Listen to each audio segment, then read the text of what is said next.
There's lots of discussion on why do people drink alcohol or use substances, and sort of competing theories, right? We have some folks that talk about this being the disease of despair. So you see a lot of addiction in communities hit hard by poverty, loss of job opportunities, and that's definitely very prevalent, and we can see the impact of that.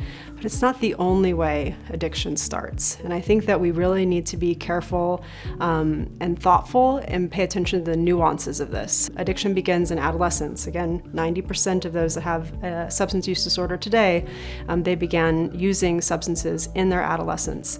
And then that progresses over time, but some of the things about our own behavior, how we as a society handle certain circumstances or situations, we're becoming increasingly dependent upon alcohol, marijuana, prescription medications to handle those. So I like to talk about the 3 C's and the 2 S's. And as sort of another way to be cognizant of the decisions that we make, even in our normal everyday lives, that can lead us unintentionally towards an addiction. So the 3 C's are how we celebrate, and how we cope, and how we commiserate. So when I say to a volunteer or a staff person or a friend or a neighbor, how do you celebrate a new job or a new baby or good news at home or a promotion?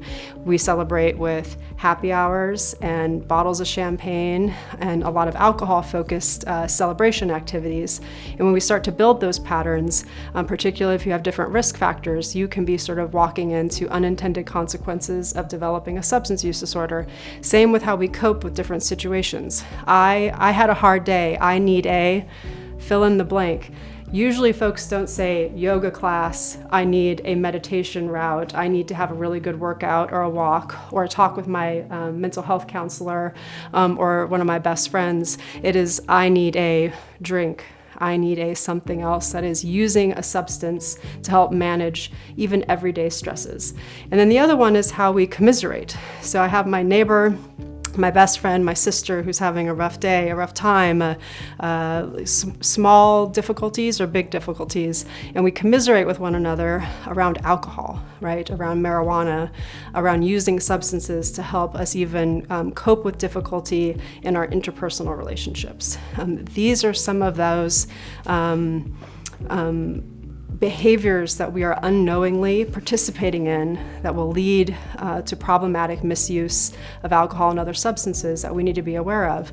Now, the 2 S's that I like to sort of slip in there and talk about are how we sleep and how we handle stress. I am very worried about patterns that I see increasing on how people are even going to sleep at night. If folks are smoking marijuana every single night to get to sleep, there's potentially a problem there, particularly when you take into account your drinking patterns, your drinking behavior, your genetic risk, other prescription medications that you're using, and then how we handle stress.